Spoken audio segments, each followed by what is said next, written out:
ఒకసారి మనం 1 కొరింథీయులు 10వ అధ్యాయం చదువుతాం. 1 కొరింథీయులు 10వ అధ్యాయం. పోయిన వారం మనం ఇక్కడ ఆగున్నాం. అక్కడి నుంచి కంటిన్యూషన్ చేద్దాం. 1 కొరింథీ 10వ అధ్యాయము మొదటి నుంచి చదువుతాం. 1 Corinthians chapter 10 from verse 1. సహోదరులారా, ఈ సంగతి మీకు తెలియకుంటే నాకు ఇష్టం లేదు. అదేదనగా మన పితరులందరూ మేఘం కింద నుండి వారందరూ సముద్రంలో నడిచిపోయేది. అందరూ మోషేను బట్టి మేఘంలోనూ సముద్రంలోనూ బాప్తిజం పొందిరి. అందరూ ఆత్మ సంబంధమైన ఒకే ఆహారమును భుజించిరి. అందరూ ఆత్మ సంబంధమైన ఒకే పానీయమును పానం చేసిరి. ఏలయనగా కొంచెం ఏలయనగా తమను వెంబడించిన ఆత్మ సంబంధమైన బండలోని తాగిరి. ఆ బండ కురిస్తే అయితే వారిలో ఎక్కువ మంది దేవునికి ఇష్టలుగా ఉండలేకపోయేది కనుక అరణ్యంలో సంహరింపబడి వారు ఆశించిన ప్రకారము మనము చెడ్డవాటిని ఆశించకుండానట్లు ఈ సంగతులు మనకు దృష్టాంతములుగా ఉన్నాయి. చదవబడిన వాక్యం ప్రభావి దేవుడు దీవించి ఆయన మనతో శుద్ధిగాను తేటగాను స్పష్టముగా ప్రతి ఒక్కరికి అర్థమయ్యే రీతిలో మాట్లాడాను కాక. అందరు కూర్చున్నాం. చేయవలసిన ప్రతి ఒక్కరికి ప్రభావిస్తున్న శుభములు. మనం పోయిన వారము దీని గురించి మాట్లాడతా మనం కొద్ది భాగం వరకు వచ్చి అక్కడ ఆగటం జరిగినది. అక్కడి నుంచి మన ప్రభు చిత్తమైతే కొంచెం మనం ఎంతవరకు అందరూ కొనసాగించడం. వచ్చిన మాట, మేఘం కింద వారు నడిచినను వారు ఎదగలేదు. ఈ రాత్రి మనం మాట్లాడుకోబోతున్న మాట, వారు మేఘం కింద నడిచినను వారు ఎదగలేదు. ఇప్పుడు వచ్చిన మాట మాట్లాడుకుందాం. ఈరోజు మనందరి దగ్గర మొబైల్ ఫోన్లు ఉన్నాయి. మనం ఒకవేళ ఐగుప్తు నుంచి కణానికి వచ్చే ఆ కాలంలో మనం కూడా అక్కడ ఉంటే అప్పుడు కూడా ఈ మొబైల్ ఫోన్ ఉంటే ఏం చేస్తుండేవాళ్ళు?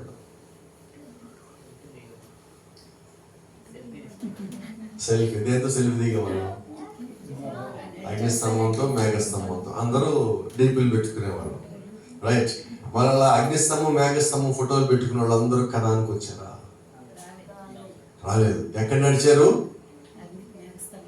మేఘంలోను సముద్రంలోను.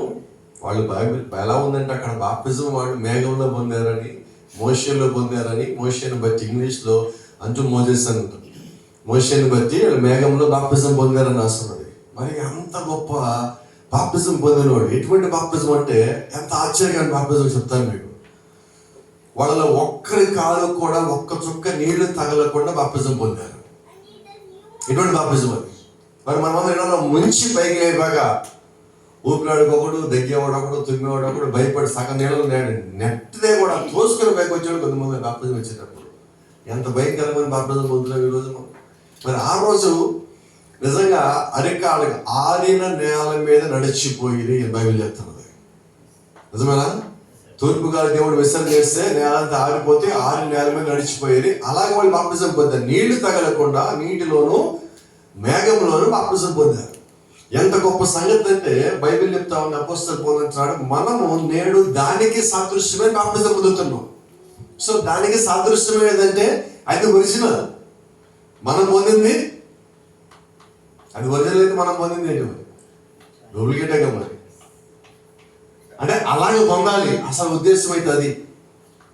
అదే దేవుడు ఎందుకు వాళ్ళు నడిపించారంటే మీరు గమనించండి. దేవుడు వాళ్ళకి బాప్తిజం ఎప్పుడు ఇచ్చాడు?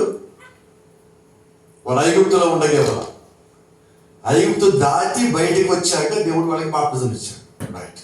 మనం బాప్తిజం ఎప్పుడు పొందాలి? ఐగుప్తు అంటే మన దృష్టిలో లోకం అని.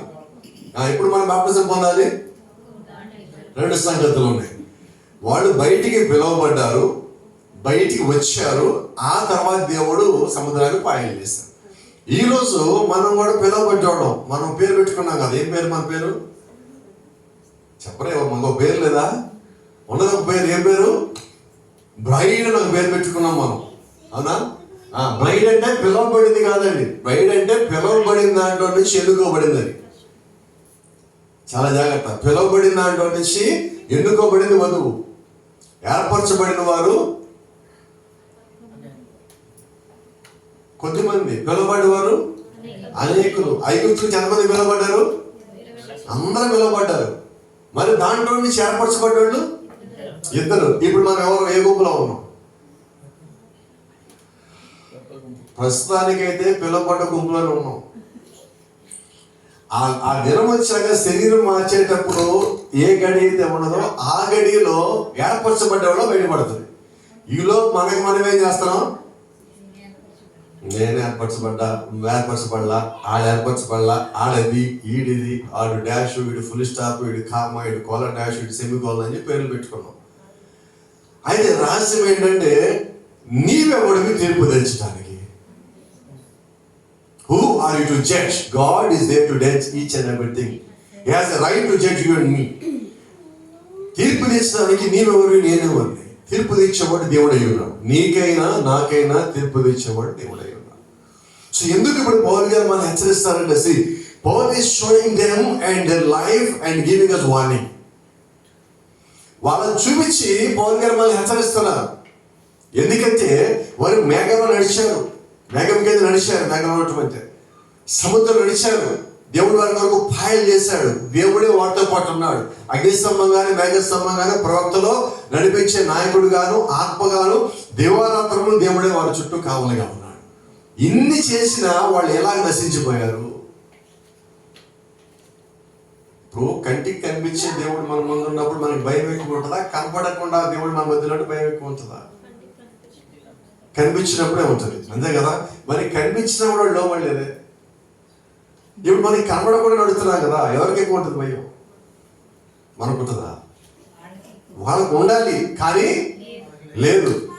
మరి ఉండాల్సిన వాళ్ళకి లేదంటే, కానీ దేవుడు యేసుక్రీస్తు ఒక మాట నాకు జ్ఞాపకం ఉందా మీకు? ఆ మాట బట్టి నాకు బలం ఉంటుంది. చూసి నమ్మిన వారికన్నా అంటే వాళ్ళు చూసి కూడా నమ్మలేకపోయారు, మనము చూడకపోయినా కూడా నమ్మామని దేవుడు మనల్ని నమ్ముతున్నాడు.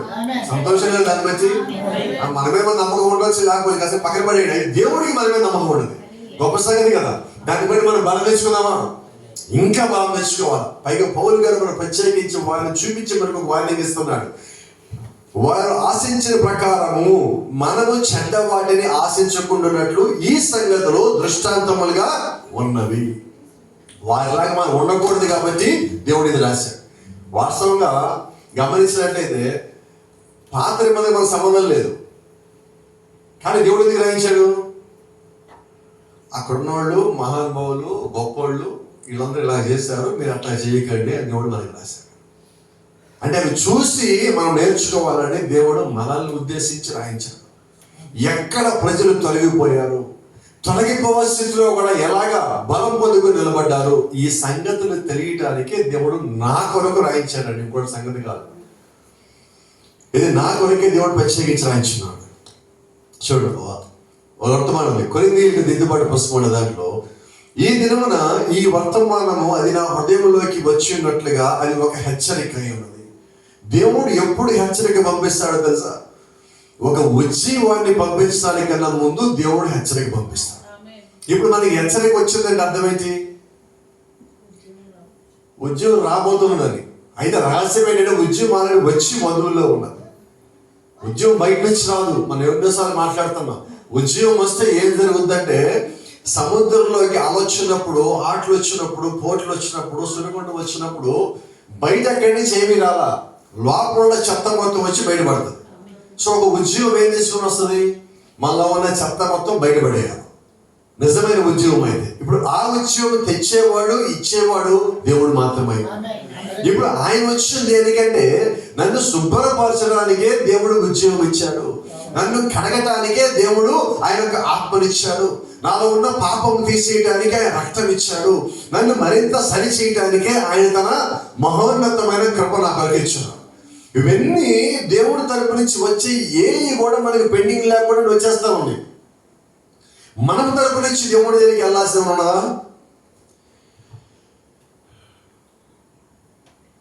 చెప్తున్నాడు. బహుశా మనము ఈ హెచ్చరికను ప్రజలకు తీసుకుని వెళ్ళటం మంచిదై ఉన్నది.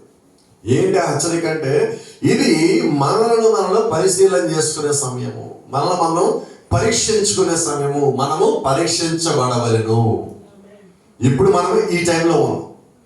ఏంటి రివైవల్, ఏంటి ఉద్యమం, ఏంటి వాక్యం వింటాం, ఏంటి వాక్యం ఎదగటం, ఏంటి ప్రార్థన ఎదగటం, ఏంటి ఆత్మను పొందుకోవటం, ఏంటి శక్తిని పొందుకోవటం అంటే నువ్వు దేవుడి దగ్గర నుంచి తీసుకున్న వాక్యము నీ లోపల క్రియారూపంలో పనిచేయటం. ఆ హెచ్చరిక నా దగ్గరికి వచ్చిందంటే దేవుడిని ప్రేమించాడు. బైబిల్ చెప్తా ఉన్నది, దేవుడు ఎవరిని గద్దించాడు? వినపడలేదు అంటే ఇప్పుడు ఈ హెచ్చరిక ఎవరికి? ప్రేమించిన వారికి. అంటే ఎవరికి? నాకే. ఇప్పుడు దేవుడు తిడతాను ఎవరిని? మీరు గమనించండి, దేవుడు నిజంగా మనం ఎంత ప్రేమ అంటే మీకు కోపం రావచ్చు, మాట చెప్తే బాధ కూడా రావచ్చు, ఇదేంటి ఇలాగేంటి అనొచ్చు. ఒకసారి మీరు ప్రకటన గ్రంథము 3వ అధ్యాయం తెరిచినట్లయితే దేవుడికి నా మీద ఎంత ప్రేమను తెలుస్తుంది ఇక్కడ మీకు.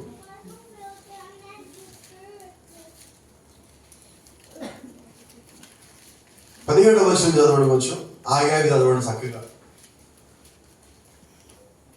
నీవు దౌర్భాగ్యుడవును. ఎవరు? ఏముంది అక్కడ? ప్రేమించడం లేదా? చెప్పండి. దిక్కుమాలినవాడువు, దౌర్భాగ్యుడువు, దరిద్రుడువు, గుడ్డోడువు, దిగంబడు నాకు తెలియక నేను ధనవంతుడు చేసుకున్నాను, నాకేమి కొదలేని చెప్పుకొచ్చున్నాం. అంటే ఇప్పుడు దేవుడు మనల్ని ఏం చేస్తున్నాడు? ప్రేమించాడు కాబట్టి తిడుతున్నాడు. మీరు ఊడే తిడతాడు ఒప్పుకోలేదు. ఎందుకంటే కింద చూడండి, పూర్తిగా అర్థమవుతుంది, పూర్తిగా చదివి మీకు అర్థమవుతుంది. కింద ఏమన్నది?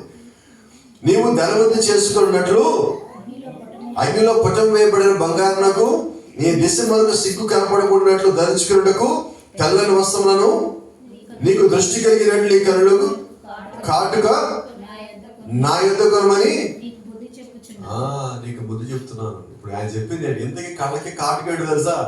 ఈ గడి వర్తమానం. మన గుడితనం మనకు ఉన్నదని తెలియజేసిందే ఈ వర్తమానం. లేకపోతే ఎట్లా తెలుస్తుంది? మీ తెలిసి గతంలో వస్తే ఇలా కళ్ళకి కాటుకు పెట్టేవాళ్ళు. దేనికి పెట్టుండేవాళ్ళు?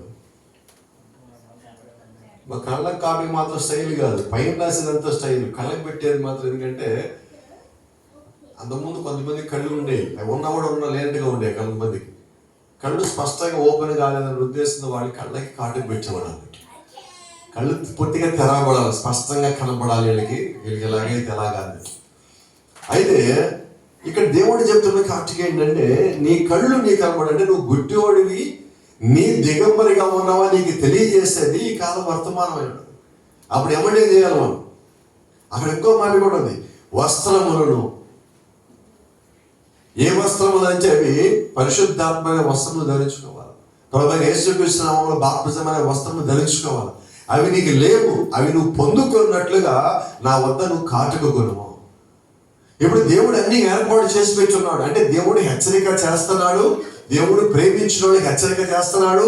అలాగే తప్పించుకోవడానికి మార్గం కూడా దేవుడు ఏర్పరుస్తున్నాడు.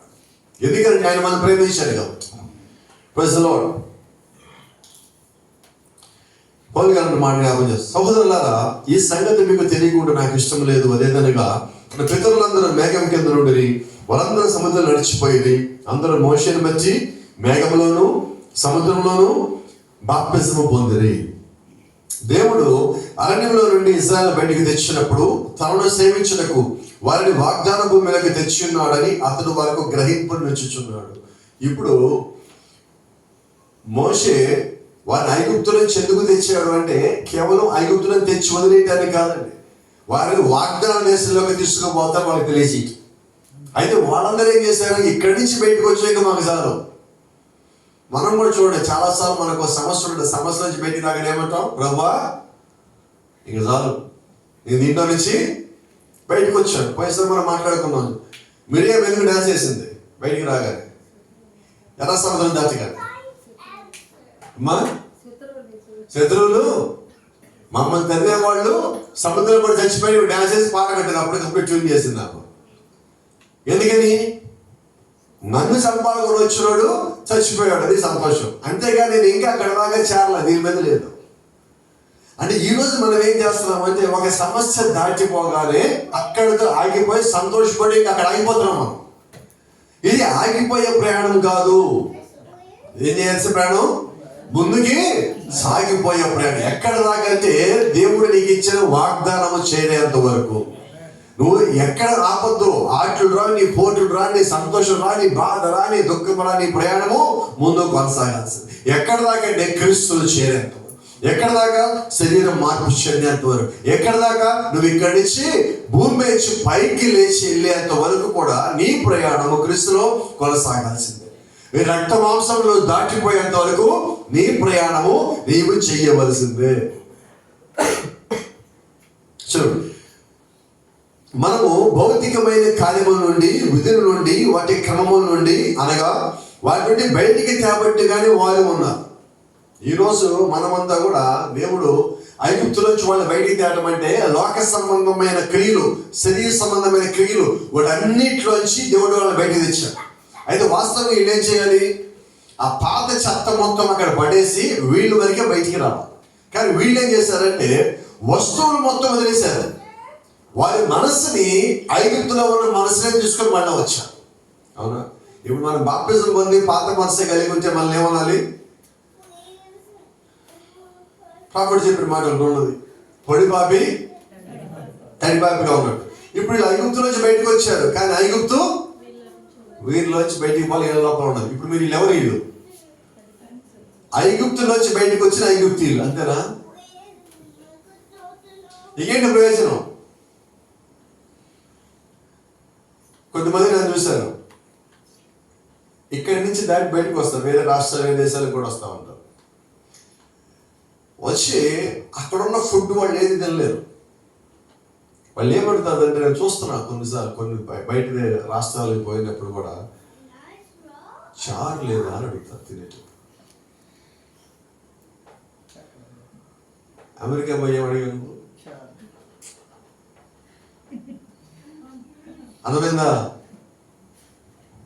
మీరు గమనించారు, మీకు తెలియకపోవచ్చు, నాకు కొద్దిగా అనుభవం ఉంది, మీలో కూడా కొద్దిమంది ఉండి ఉండొచ్చు అని కూడా చెప్తున్నా. ఒకసారి మా మిస్సెస్ వాళ్ళు అనుకుంటాను, ఏదో దేశంకి వెళ్ళి వస్తూ ఉన్నాను, చాలా ఉంటుంది, మా ఆయన అక్కడ ఏవేవో తిన్నాడు, హైదరాబాద్ బిర్యానీ తీసుకొచ్చాను. అక్కడి నుంచి వచ్చినందుకు అక్కడ తిన్నాయన్నీ బాగానే ఉంది, కానీ ఇది తిన్నాక పడలా. టమాటా అర్థమవుతుంది. అక్కడ ఎన్నో ఉన్నా తిన్నా, మొత్తం బాగానే ఉంటుంది, కానీ ఇక్కడికి వచ్చే ఈ ఫుడ్ మసాలా పడ్డాను. అంటే మనం ఏమనుకుంటామంటే అక్కడ ఉన్నారు కదా, అలా ఉన్నారు కదా, ఇలా ఉన్నారని చెప్పి మనం అనుకుంటాం ఇక్కడ.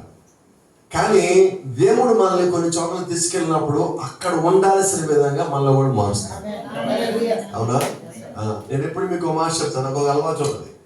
వేరే దేశం వెళ్ళాలనుకుంటే ఆ దేశంలో ఏ ఫుడ్ అయితే ఉండదో ఆ ఫుడ్ తినడానికి నా మైండ్ ముందు రెడీ చేసుకుంటాను. ఆ తర్వాత ఇక్కడ రెగ్యులర్గా తినే రైస్ మానేస్తాను, దాని ప్లేస్ వేరే ఏదో తింటాం అలవాటు చేసుకుంటా. ఎందుకంటే అక్కడికి పోవాలి, అక్కడ బతకాలంటే ముందు ఇక్కడేమి వదులుకోవాలి, అంతేనా? ఇప్పుడు చెప్పండి, పరలోకి వెళ్ళాలంటే ఏం చేయాలి? వినపడలేదు, వినపడలేదు, చెప్పండి. కేవలం ఫుడ్ మానేసి సరిపోతుందా? చెప్పండి. అలవాట్లు మానుకోవాలి. ఇప్పుడు ఐగుప్తులోంచి వాళ్ళు వచ్చి ఏం చేయాలి? వాళ్ళు ఏం చేస్తారంటే ఐగుప్తులోంచి వచ్చినప్పుడు అక్కడ అన్ని పడేసి, ఇంకా మేము ఐగుప్తు మా సంబంధం లేదు, ఐగుప్తు వచ్చేసాం, బయటకు అనుకుంటున్నారు. అయితే వాస్తవంగా అలవాటు ఒక్కటి పోలా, మాట ఒక్కటి పోలా, వాళ్ళ ఆలోచనలు పోలా, మనస్తత్వం పోలా, స్వభావం పోలా, ఏమి పోలా. ఏమి పోకుండా క్రీస్తులోకి ఎలా రాగలరు? అలా ఈరోజు మనం ఏం చేస్తున్నామంటే మనకు కూడా ఒక మేఘం ఫోటో ఉన్నది, మనకు కూడా ఒక అగ్నిస్తంభం ఫోటో ఉన్నది, మనకు కూడా ఒక బాప్తిజం ఉన్నది.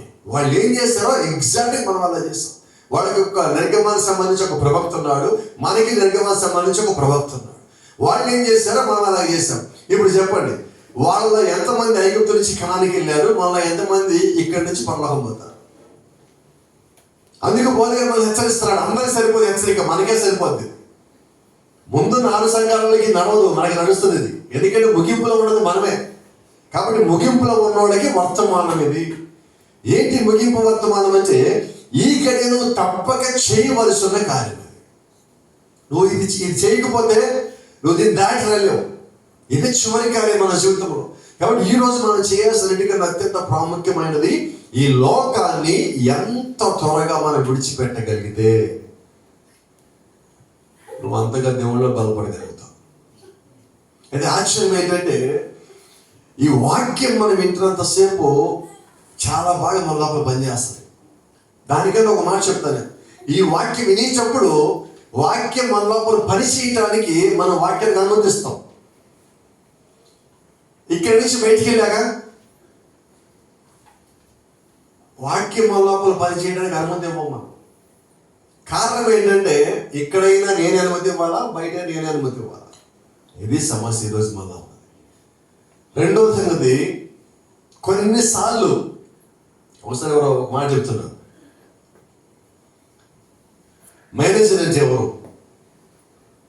రూల్స్ పెట్టేవాడు.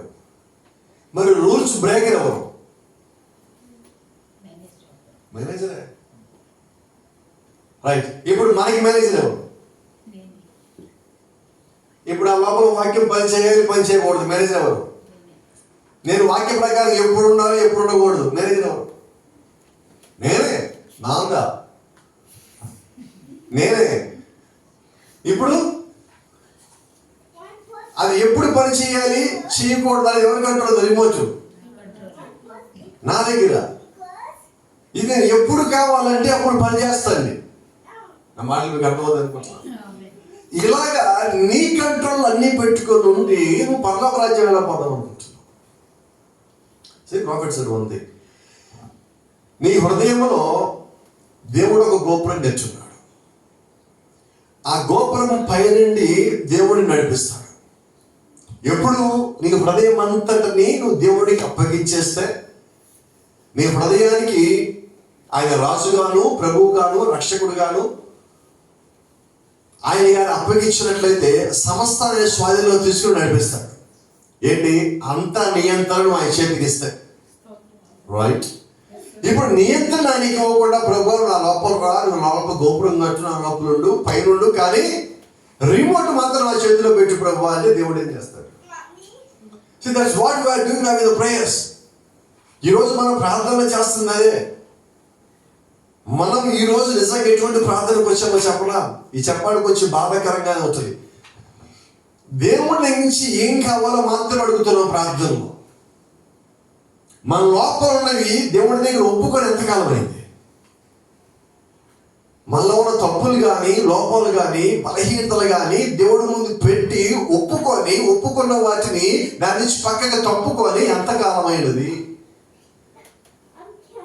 చాలా కాలం అయిపోయింది. ఒప్పుకుంటాం. ఎప్పుడో ఒక రోజు ఒక బాధ వస్తుంది, ఒక సంఘటన జరుగుతుంది, ఒక లోపల నుంచి ఒక భారం వస్తుంది. ఆ రోజు మొత్తం అన్ని ఒప్పేసుకుంటాం. అప్పుడంతా మనం ఒక భారమైన మాట ఒకటి వాడతాం. ఏం మాట తెలుసు? అది ఈరోజు నా మనసు తేలికైంది. ఎప్పుడు? ఒప్పుకున్నప్పుడు. నేనంట ప్రతి ప్రార్థన నీ జీవితంలో అలాగే ఉండాలి. ప్రతి ప్రార్థన నీ మనసు తేలికపడాలి, నీ హృదయం తేలికపడాలి. నీలో ఉన్న తప్పు, బాధ, భారం అన్నీ బయటికి వెళ్ళిపోవాలి. అలా వెళ్ళిపోయినప్పుడు నీ లోపల ఉద్యమం ప్రతిరోజు ఉంది. ఎప్పుడు చెప్తామంట, ఉద్రేకాలు ఒప్పుకోవటం వేరు. మీకు కూడా తెలుసు, లోపల మాకు ఈరోజు ఇలా అంటున్నాను ఎప్పుడు చెప్తున్న మాట. ఒక్కోసారి మనం పెద్ద కేక వేస్తూ ఉంటాం సంఘంలో, ఉన్నాం కదా, మీటింగుల్లో, చర్చిలో ఆమేన్ ఆమేన్ హల్లెలూయా అరుస్తాం, కేకలేస్తాం, గొంతులేస్తాం. అయితే నిజంగా ఉద్యోగం వచ్చి అలా మనం చేస్తాము. ఆ చుట్టుపక్కల వాతావరణం బట్టి ఉద్రేకంలో కూడా చేస్తాం. అది ఉద్రేకమో ఉద్యోగం ఎప్పుడు తెలుస్తుంది? ఆ సమయం గడిచిపోయిన తర్వాత, నువ్వు అక్కడి నుంచి బయటికి వెళ్ళాక, ఆ గుడికి నుంచో ఆ సంఘం నుంచో నువ్వు బయటికి అడుగుపెట్టిన తర్వాత, అది ఉద్యోగం అయితే నీ లోపల పనిచేస్తూనే ఉంటుంది. ఎప్పటిదాకా చెప్పనా? చచ్చేదాకా. ఉద్యోగం అయితే అది నా దృష్టిలో. కానీ ఉద్రేకం, ఏం చెప్పాడు మాస్టర్ గారు ఈరోజు, మామూలుగా నాకంతా కూర్చుంది. రోమన్ లెక్కపరిచాడు మాస్టర్ గారు మాట్లాడతామంటే నాకు తెలుసా. అయితే ఆశ్చర్యం ఏంటంటే మరి బయటికి వెళ్ళాక ఏమవుతుంది? వెంటనే లంచ్ లెక్కపరుచుకుంటే అది సంగతి. పరిశుద్ధాత్మ మీదకి వచ్చాక ఇంటికి లెక్కపరుచుకోవండి. జీవితంలో తప్పులు సరిచేయబడతాయి, పాపాలు సరిచేయబడతాయి, మళ్ళీ మన దోషాన్ని బయటికి పోతాయి. ఇది ఆత్మరాజ్యమైన, అంతేగాని ఇంటికి లెక్కపడి అబ్బా చూసావా నా చేయి చూడు చూపిస్తాడు ప్రసంగిస్తాడు కొన్నిసార్లు. ఇవేమి నడవండి దేవుడి దగ్గర. దేవుడు యొక్క సన్నిధిలో ఆయన యొక్క శక్తి కింద మనం ఉన్నప్పుడు మనలో ఉన్న బలహీనతలు మొత్తాలు దేవుడు లాగి బయటపడేస్తాడు. దానికి నా హృదయానికి నేను అనుమతి ఇవ్వాలి. ఇక్కడ ప్రాఫిట్ చెప్పినట్టు 7వ సంఘకాలం బయట దేవుడు నిలబడి తలుపు నడతా ఉన్నాడు. నా స్వరం విని ఎవడైనను తలుపు తెరచని అల్లా, ఎవడైనను సింగులర్, ఎనీవన్. ఇప్పుడు ఆయన ఎందుకు ఎక్కడ తలుపు కొడుతున్నాడంటే ఒక్కొక్కడు హృదయం బయట తలుపు కొడుతున్నాడు. ఎవడు తెరవాలి ఇప్పుడు తలుపు? ఎందుకంటే ఈ తలుపు లోపల నుంచి గడయబడి ఉన్నది. గడ తీయటం అంటే దేవుడికి అనుమతి ఇవ్వడం. ఇప్పుడు నా గడ ఎవరు తీయాలి? నా హృదయం గడ. మీరు ఎవరు వల్ల కాదు, ఎవరు తీయాలి? ఇప్పుడు నేనే తీయాలి. ఇప్పుడు మీ హృదయాల్లో గడ మీ అంతా మీరే తీయవచ్చు. వేరే ఏ ఒక్కరు మీ హృదయం లోపలికి వచ్చి మిమ్మల్ని గద్దించి సరిచేయాలని గడి తీయలేరు. దేవుడే లోపలికి రావాలంటే నా అంతటా నేను దేవుడికి అనుమతి ఇవ్వవలసి ఉన్నా. ఈ రాత్రి మనం చేయాల్సిన పని అదే. వారిని చూసి మన జ్ఞాపకం రావాల్సింది ఏంటంటే అగ్నిస్తంభం పైన ఉన్నది, లోపల లేదు. మేఘస్తంభం పైన ఉన్నది, లోపల లేదు. ధర్మశాస్త్రాలు కళ్ళ ముందే ఉన్నది, లోపల లేదు. అంతా వాళ్ళ చుట్టూతానే ఉంది, ప్రతిరోజు చూస్తానే ఉన్నారు, కానీ చూసింది ఏది లోపలికి పోదు. ఈరోజు మనం కూడా ఇంచుమించు అటువంటిదే కలిగి ఉన్నామండి. వాస్తవం గమనించాలి. ఈ రోజుల్లో మీరు ఏ రోజు వాక్యం వింటారా? ప్రతిరోజు ఆల్మోస్ట్ మీ దగ్గరికి వాక్యం చేరుతుంది ఏదో ఒక రూపంలో. ఇంతే ప్రతిరోజు వాక్యం మన లోపల పని చేయాలి. మరి ఎంత వాక్యం వస్తున్నప్పుడు మన లోపల పని ఎంత జరగాలి? మనం ఎంత మారాలి? వారికన్నా ఎక్కువ మనం మారాలి. వారికి కూడా ఇటువంటి ఫెసిలిటీ ఉన్నది ఆ రోజుల్లో. ఎందుకంటే దేవుడు ప్రతిరోజు వారితో కొన్నాడు 40 ఏళ్ళు, విడవలేదు, ఎడబాయి లేదు. 40 సంవత్సరాలు వాళ్ళతో పాటు ఉన్నాడు. కానీ ఎంతమంది మారారు? మరి ఈ రోజు మన సంగతి ఏంటి? అని ఇంకో మాట కూడా చెప్తున్నాడు. మీకే కాదండి, బోధించాడు కూడా చెప్తున్నాడు. నీవు సువార్తను బోధించి మరియు ఇంకా నశించిపోగలవు. ఇది వినేవాడికి మాత్రమే కాదండి, బోధించేవాడికి కూడా పనిచేస్తుంది. నిశ్చయంగా ఇది కేవలము చిన్నపిల్లాట కాదు, ఇది పరిపూర్ణము, ఇది లోతై ఉన్నది. ఈరోజు మనం కలిగి ఉన్నది క్రైస్తవ్యం. క్రైస్తవం అనగా ఏదో ఒక చిన్న తేలికైన కల్పన కథ వంటిది కాదు. ఈరోజు మనం ఎటువంటి స్థితికి వచ్చాం? మంచిది, నేను సంఘముకు వెళ్తాను, మరియు వెళ్ళుట నా కర్తవ్యమై ఉన్నది. నేను ఒక చర్చికి వెళ్ళాలి, నేను క్రైస్తవుడిని, నేను ఆదివారం చర్చికి వెళ్ళాలి, వారం మంది ఆరాధనలు ఉండాలి, మా ఇంటి ముందు స్టార్ పెట్టాలి. ఏమి కూడా క్రైస్తవ్యాలు కాదు. ఏంటి క్రైస్తవ్యం? అది క్రైస్తవం కాదు సహోదరుడా, క్రైస్తవం అది కాదు. క్రైస్తవం అనగా దేవుడి కొరకు జీవించడానికై దేవుడే నిన్ను ఎన్నుకోనటై ఉన్నది. ఎన్నిసార్లు క్రైస్తవం అంటే దేవుడి కొరకు జీవించడానికి దేవుడే నన్ను ఎన్నుకోనటై ఉంది. ఇప్పుడు నన్ను ఎన్నుకునేది ఎవరు? దేవుడు. ఎవరి కోసం? ఆయన కోసం నేను జీవించాలని దేవుడు నన్ను ఎన్నుకున్నాడు. ప్రజలు అది దేవుడు చేసే ఒక కార్యమై ఉన్నది. క్రీస్తులో దేవుడు నిన్ను ఎన్నుకుని ఉన్నాడు. క్రీస్తుకు ఒక ప్రేమ కానుకగా దేవుడు నిన్ను సమర్పించి ఉన్నాడు. అదే గౌసిల్ రాసిన పత్రిక 1:6 అన్నమాట.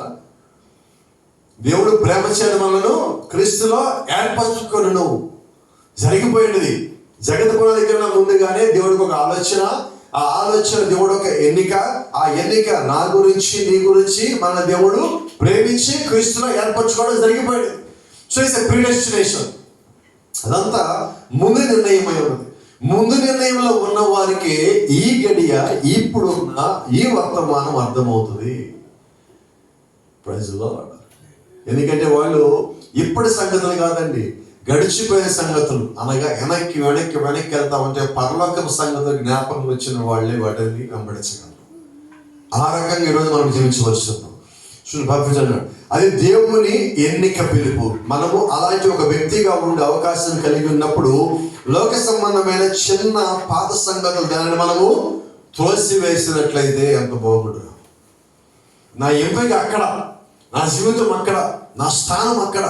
నేను ఉన్నది పరలోక స్థితిలో ఉండవలసి ఉన్నాను. బైబిల్ చెప్తా ఉన్నది, నేడు మీరు ఉన్నతమైన స్థానంలో కూర్చొని ఉన్నారు.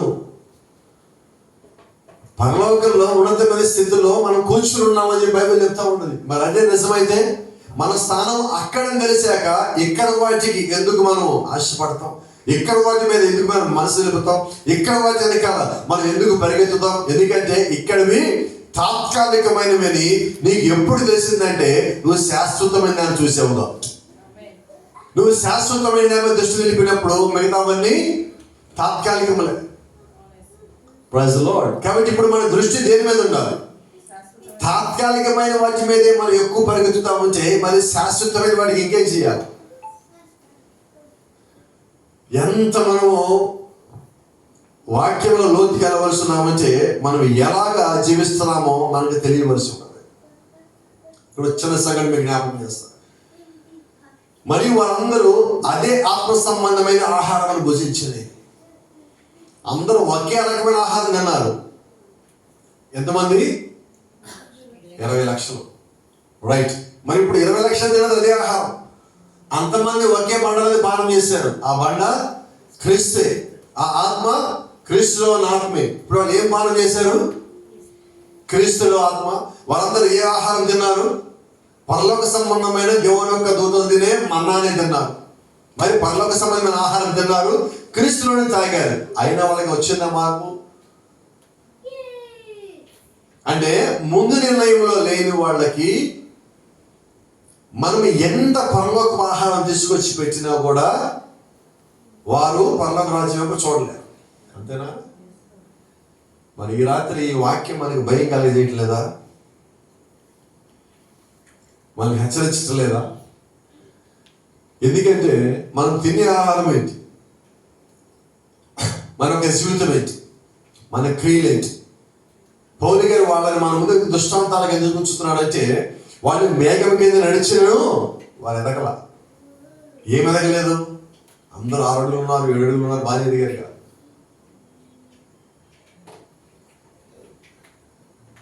ఎలాగ ఎదగలేదంటే ఆత్మ సంబంధాన్ని ఎదుగుదం లేదు. ఆత్మ సంబంధం ఎదిగినప్పుడు ఇప్పుడు పౌలు గారు అట్లా చూడండి, వాళ్ళని చూపించి వీళ్ళు ఎందుకు పౌలుగా తిడతారంటే కొరింథీయులు ఎందుకు తిట్టాడు? ఎందుకు? కొరింథీయులు ఇంకా వాళ్ళలో వాళ్ళే తిట్టుకోవడం సరిపోతుంది. అందుకని వాళ్ళని చూపించాడు. ఇలాగే ఒక బ్యాచ్ ఉండేది, పాత నిబంధనలో గుంపు ఉన్నది, ఆ గుంపు కూడా ఇలాగే ఉన్నారు కాబట్టి వాళ్ళు ఎవరు పరలోకం రాలేదు, వాళ్ళు ఎవరు వాగ్దానం చేస్తున్నారు. మీరు అలా ఉండకండి. ఈ రోజు మనకి సరిగ్గా సరిపోయింది. ఎందుకంటే ఇప్పుడు మనం ఉన్నది కూడా విగ్రహారాధికుల మధ్యలోనే. కొరింథీయులు అంటే విగ్రహారాధన చేసేవాడు. మనం ఎక్కడున్నాం?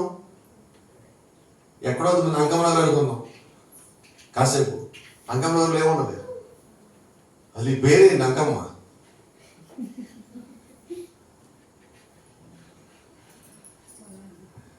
ఇప్పుడు వస్తున్నాం ఇక్కడ పెద్ద స్టార్ పెట్టి రోడ్డు పక్కన.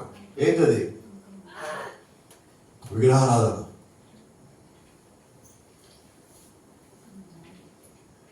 మీరు వాళ్ళ దగ్గరికి పోయి పరలోకం గురించి మాట్లాడండి. ఎవరికి కావాలి నీ పరలోకం? మా స్టార్ మాకు ఫస్ట్ ఇది. మేము పెడితే అందరూ అలా ఆగిపోయి చూసిపోవాలి. ఇక్కడి నుంచి చూసి ఎక్కడికి పోవాలి? ఎక్కడికైనా పోయి మాకు అనవసరం. పోయి పెట్టి మేము ఎక్కడికి పోదాం, ఎక్కడికైనా పోతాం, పర్లేదు, మాకు అనవసరం. మేము అనుకున్నది మేము చేసేసాం అంతే. దానికోసం వాళ్ళు ఇతరులు మానేస్తారు. వీడు చేయడానికైనా ముందు చుట్టుపక్కల మొత్తం లైన్ మొత్తం ప్యాట్లని తిరుగుతారు. ఎందుకు? ఎవడు పెద్ద స్టార్ పెట్టాడు అది. దానికి మళ్ళీ చందాలు. మీకు తెలుసా రహస్యం వాడు చెప్పాలా? ఆ స్టార్ పైకి మన ముందు అందరూ తాగాలి, పైకి అయిపోయాడు. అవునా కదా? కొన్ని హిందువుల పండుగలు ఉంటాయి, బొమ్మలు ఊరేగాలంటే తాగితే తప్ప బొమ్మ కలదు. మరి ఎక్కడైనా సంగతి దెయ్యం అక్కడ ఉంది, ఇక్కడ ఉంది. డైవర్ట్ చేయడానికి దెయ్యం వచ్చింది. ఇప్పుడు వాళ్ళు ఏం చేస్తుందంటే వాళ్ళు అనుకున్నదే భక్తిని చేస్తుంది, కానీ భక్తిని వాళ్ళు చేయటం. ఇది లోకం అంటే దేవుడి పైన చేస్తున్నట్టుగా వాళ్ళకి అనిపిస్తుంది, కానీ దేవుళ్ళు లేకుండా వాళ్ళు పోయారు. వాళ్ళు స్టార్ను చూసి నడవాలి. అవునా? నడిచేది ఆల్రెడీ జ్ఞానం అయిపోయింది, అది గడిచిపోయింది, 2000 సంవత్సరాలు అయిపోయింది. కానీ అపవాదం ఏం చేసింది? ఇంకా మీ గుడ్డోళ్ళు ఇప్పుడు పెట్టుకోండి, మీరు స్టార్ట్ దానికి అడవండి, మళ్ళీ నెల అయ్యాక చదువుతుందా? మీరు చూడండి, రేపు పొద్దున అక్కడ రాసి పెడతారు చూడండి. ఇప్పుడు నేను చెప్తున్నాను అనుకో, పెట్టకముందు చెప్తున్నా, దాని మీద ఏమవుతుంది? క్రిస్మస్, నూతన సంవత్సరం, సంక్రాంతి, దసరా, దీపావళి, రంజాన్, మళ్ళీ క్రిస్మస్ శుభాకాంక్షలు. దేనికోసం పెట్టేది? ఎందుకంటే స్టార్ ఇప్పుడు బట్టలు చేపలు పడ్డాడు కన్నా పెట్టరు. ఏ పండగ ఆ పండగ మారుస్తాడు. నువ్వు క్రీస్తు సంబంధివా? నువ్వు క్రీస్తుని వెంబడచ్చు. నువ్వు లోకాన్ని వెంబడచ్చు. లోకాన్ని వెంబడిస్తూ క్రీస్తుని వెంబడించలేవు. ఇదంతా లోకరీతి కార్యక్రమాలని. ఆ కార్యక్రమాలకి మనకి సంబంధం లేదు. అది ఐగుప్తులు వదిలేయాల, నువ్వు లోకంలో వదిలేయాల. అయితే మనం ఏం చేస్తాం? వాటిని తెచ్చి క్రీస్తుకి అతికించాలని చూస్తాం. క్రీస్తుకి ఏం అతుక్కోం.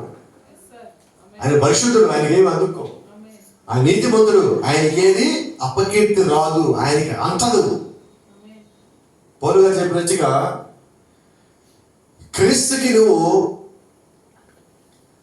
క్రీస్తుకు లేనిది ఏది ఆపాదించదు. మనం చేసిన దానికి క్రీస్తుని ఎవడు అవమానించదండి, దానికి మనమే అవమానం పాలవుతాం. అయితే ఈరోజు క్రైస్తవులు అని చెప్పి వాళ్ళు క్రైస్తవానికి వ్యతిరేకమని చేస్తున్నప్పుడు వాళ్ళకి ఒకటే జ్ఞాపకం రావాలి. నువ్వు క్రీస్తుకి ఏదైనా నడిస్తే లోకం నీలో ఎందుకున్నది? దాని నుంచి నువ్వు బయటకు వస్తే నీ దగ్గర ఏమి కనపడద్దు కదా. ఈరోజు మనం కావాల్సినదే, వాళ్ళందరూ ఒకే ఆత్మ సంబంధమైన ఆహారం భుజించింది. పౌలు దేని గురించి మాట్లాడుతున్నాడు? సంఘం యొక్క కర్మకాండ, సంఘం యొక్క క్రియల గురించి. ప్రజలు సంఘంలోకి వచ్చి మరియు వారు మారు మనసు పొందున్నామని చెప్పుదురు. ప్రభు అయిన యేసు నామమును తీసుకొచ్చి క్రీస్తుని బాప్తిజం పొందుతారు. వారు దాన్ని అరణ్యంలో కూడా చేసి ఉన్నారు. ఈరోజు మనం బాప్తిజం పొందే యేసుక్రీస్తుని వచ్చినాం, మరి వాడు అరణ్యంలో చేసింది అదే కదా. సముద్రం నుంచి బాప్తిజం పొంది అదే కదా. వాళ్ళు బాప్తిజం పొందారు, కానీ ఒక్కరిలో మారు మనసు ఉందా? మరి ఈ రోజు కూడా మనం ఏది పొందుతున్నాం? చాలా మందికి పెళ్లి విషయంలో బాప్తిజాలు పొందుతున్నారు. నేనంటాను, పెళ్లి విషయంలో తీసుకున్న బాప్తిజమా? బాప్తిజం గురించి పౌలు గారు ఏం చెప్పాడు? మారు మనసు పొంది పాపక్షమాపణ నిమిత్తము ప్రతివాడు ప్రభువైన యేసుక్రీస్తు బాప్తిజం పొందాలి.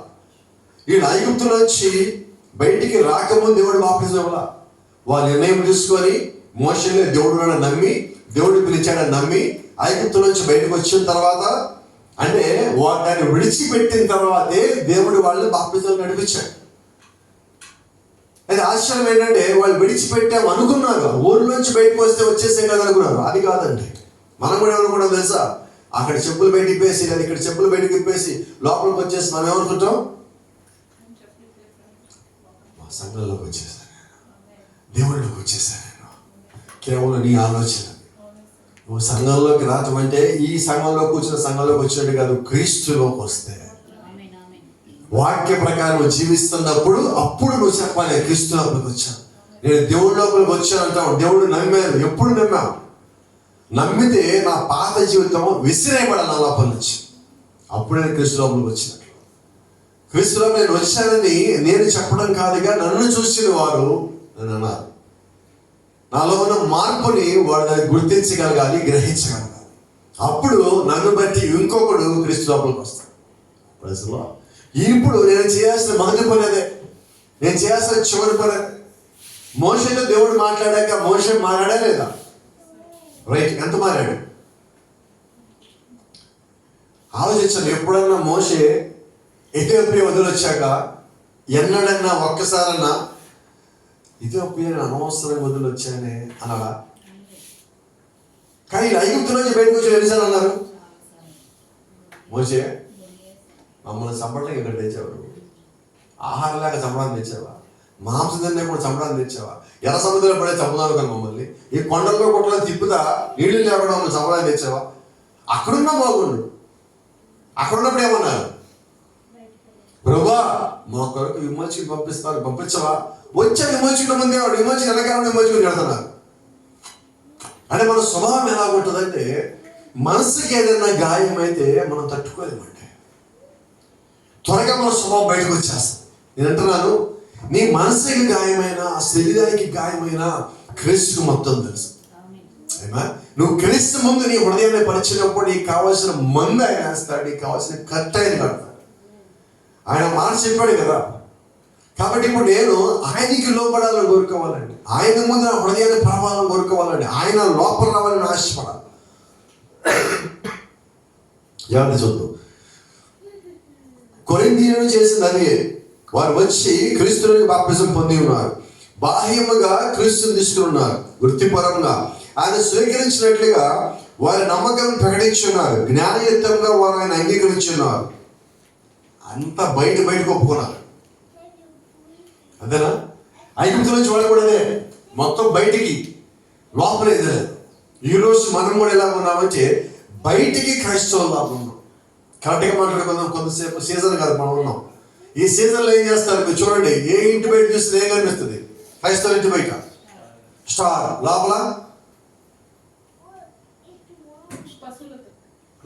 బయట మాత్రం ఏముంది? స్టార్. లోపల క్రైస్తవుడిగా నీ లోపల జీవించాలా, నువ్వు ఇంటి బయట చూపించుకోవాలి అందరికి. గమనించండి. కొద్దిమంది ఒక అలవాడు కాపాడు మాట్లాడేవారన్నా, బండి మీద సిలువ వేస్తుంటుంది. ఏంటి అర్థం? కీచైన్లో సిలువ ఉంటుంది. కారులో కీచైన్లో సిలువ పడు, ముందు ఒక సిలువ వేలాడుతూ ఉంటుంది. దీన్ని ఎన్ని పెట్టుకుని ఏమనుకుంటాం మనం? నేను క్రిస్టియన్. అందరికి తెలియాలి ప్రతి దాంట్లో క్రీస్తు ఉన్నాడు. వాటన్నిటిలో కాసేపు పక్కన పెట్టి నీ లోపల ఉన్నాడు. నీ లోపల ఉంటే ఎవరిని చెప్పాల్సిన పని లేదు. నోరు తెరిచినప్పుడు పక్కన ప్రకటించినప్పుడు సహోదరుడా అన్నప్పుడు వాళ్ళందరూ నువ్వు క్రైస్తవుడువా అని. చాలా మంది నా జేబులో ఉంది, ఎవరు కూడా క్రైస్తవుడు అని. ఇప్పుడు అంటే మన జీవితము క్రీస్తుని ప్రతిబింబించాలి. ఇది దేవుడు మన నుంచి ఆశపడతాడు. మనం ఏం చేయాలి? దేవుడు కోరుకుంటున్నాడు. అది యథార్థమైన పుట్టుకకు వెళుతుంది. అది ఏదో ఒక ఉద్రేకభరితమైన మానసిక ఆలోచన కాదు. అది ఒక జన్మ ఉన్నది, ఒక అనుభవం అయి ఉన్నది. అది క్రైస్తవం అంటే. అలాంటి క్రైస్తవ్యాన్ని దేవుడు ఈ రాత్రి మన నుంచి ఆశిస్తున్నాడు.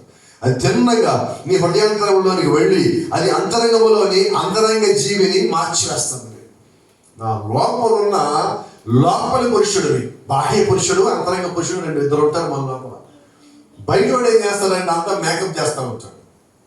లోపల దగ్గర మేకప్ ఉండదండి. వాడు నిజాలు మాట్లాడతాడు. అందుకని మనం ఏం చేస్తాడు? బయటికి రాని. వాడు ఎప్పుడు బయటకు వస్తాడు? వాడు కోపం వస్తే బయటకు వస్తాడు. అంతేనా?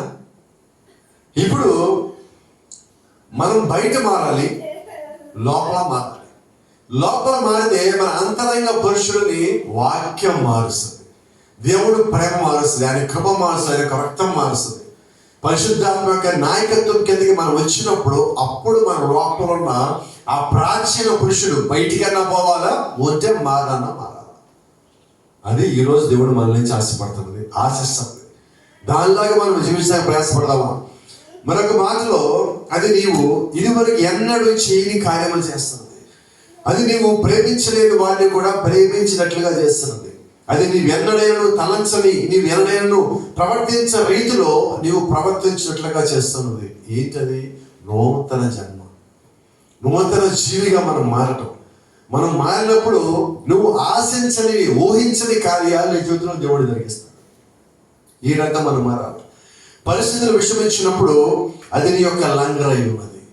క్రీస్తులో నువ్వు లంగరేయబడి ఉన్నావు. నీ విశ్వాసం క్రీస్తుకి లంగరేయబడి ఉన్నది. నీ పరిస్థితులు నీకు అంతా పూర్తిగా వ్యతిరేకమైపోయింది. అయితే నువ్వు మారిన స్వభావం కలిగిన ఒక వ్యక్తివై ఉన్నావు, నూతన జన్మ కలిగిన ఒక వ్యక్తివై ఉన్నావు. కాబట్టి ఇప్పుడు నీ విశ్వాసం లంగరేయబడింది. కాబట్టి నీ చుట్టూ ఉన్న పరిస్థితులు మొత్తం విషమించినప్పుడు నువ్వు దేనికి లంగరేయబడి ఉన్నావో అది నీ జీవితంలో పనిచేయడం ప్రారంభిస్తుంది. మనం ఒక మాట అంటామంటాం, నేను దాన్ని చేయగలనా? Can I do that? నువ్వు ఇలా చేయగలనా? నేను లేదా అని ఆశ్చర్యపడాల్సిన అవసరం లేదు. అది ఇదివరకే నా కొరకు చేయబడినది. నేను చేయగలనా, నా వల్ల అవుతుందా అని అనుకోవాల్సిన డౌటే లేదు. ఎందుకంటే నువ్వు క్రీస్తులో ఉన్నావు కాబట్టి నీ కొరకు అది ముందుగానే చేయబడినది. ఇప్పుడు నేను చేయాలనుకుంటున్నావు, అయితే క్రీస్తులో చేసేబడి ఉన్నది. ఆ సమయం వచ్చేసరికి అది అయ్యేది అన్న సంగతి నీకు అర్థమవుతుంది. అది నిన్ను బట్టి కాదు, క్రీస్తులో నువ్వు ముందుగా నాటబడింది దాన్ని బట్టి, ముందుటి ఆలోచనలో నువ్వు ఆయనలో ఉన్నదాన్ని బట్టి. ఏమా నాలో ఉన్న క్రీస్తు తానే స్వయంగా దాన్ని చేస్తున్నాడు. నా కొరకు ఆయన అన్ని చేసేదే కదా, పెండింగ్ పెట్టింది ఏమన్నది. దేవుడు చెప్పిన మాట ఒకటే చెప్పి నేను ముగిస్తాను. ఆయన అన్నాడు, మీరు జయశాలులై ఉన్నారు, ఎప్పుడు మనం జయశాలి అయ్యాం? జగత్ పునాది కన్నా ముందే. జయశాలి అంటే జయించిన దాన్ని జయశాలి అంటారు. క్రీస్తు మన గురించి చెప్పిన మాట ఏంటి? జయించిన వాడితో నేను, నాతో వాడు కలిసి భోజనం చేస్తాను. అంటే దేవుడి దృష్టిలో జయించడం చూశాడు, వాళ్ళతో పాటు కలిసి కూర్చోడానికి చూశాడు. ఇప్పుడు ఆయన మనల్ని జయశాలి అంటున్నాడు. అంటే నేను జయించడానికి వెళ్ళేటప్పుడు నాకన్నా ముందుగానే ఆయన జయించి అక్కడికి పోయినా. మీరు గమనిస్తే 14వ అధ్యాయం ఆదికాండంలో అబ్రహాము లోతు విడిపిస్తానికి, అన్నదమ్ములు ఆయన కుటుంబాన్ని విడిపిస్తానికి యుద్ధానికి పోయినప్పుడు జయించి తిరిగి వచ్చేటప్పుడు మెల్కీసెదెకు అక్కడ నిలబడి ఉన్నాడు. ఆయన 2 ద్రాక్షరసం ఇచ్చాడు. జయించి వస్తాను అబ్రహాంకి. మీరు ఆశ్చర్యంగా గమనించినట్లయితే అబ్రహాంకి యుద్ధమే రాదు. ఎలా పోయి జయించాడు? అబ్రహాంకి కుమారుడు ఇవ్వాలి. 18 ఏళ్ళ కుమారుడు వాగ్దానం వస్తుంది, కానీ 14 అధ్యాయాలు యుద్ధానికి పోయాడు. కాబట్టి అబ్రహాం ఎవరు కాపాడాలి? ఇప్పుడు వాగ్దాన పుత్రుడు రావాలి కాబట్టి దేవుడే పోయి కాపాడాలా. ఇప్పుడు అబ్రహాం తరపు యుద్ధం చేసేది ఎవరు? దేవుడు. మరి అబ్రహాం వెళ్ళటానికన్నా ముందుగానే దేవుడు వెళ్ళి యుద్ధం మొత్తం చేసి రెడీ చేసి పెట్టినాడు. అబ్రహాం వెళ్ళి నుంచున్నాడు, వచ్చాడు, అంతే. కరెక్ట్గా మాట్లాడాడు. రంగం మీదకి వచ్చి చేసింది ఎవరు? మరి దావీదు పోయి గొలియాతు ఏం చెప్పాడు? యుద్ధము. ఎందుకని? దావీదుకు సంగతి తెలుసు, నా వరకు దేవుడు చేస్తాడు. మరి ఇప్పుడు అబ్రహాం గురించి మనం విన్నాం, దావీదు గురించి మనం విన్నాం, ఇంకా అనేక మంది భక్తుల జీవితాల్లో దేవుడు అనేక కార్యాలు చేశాడు. మరి అదే మాట నీ జీవితం ఎందుకు పలకలేకపోతున్నావు? అదే విశ్వాసం నాతో నీకు రావాలి కదా.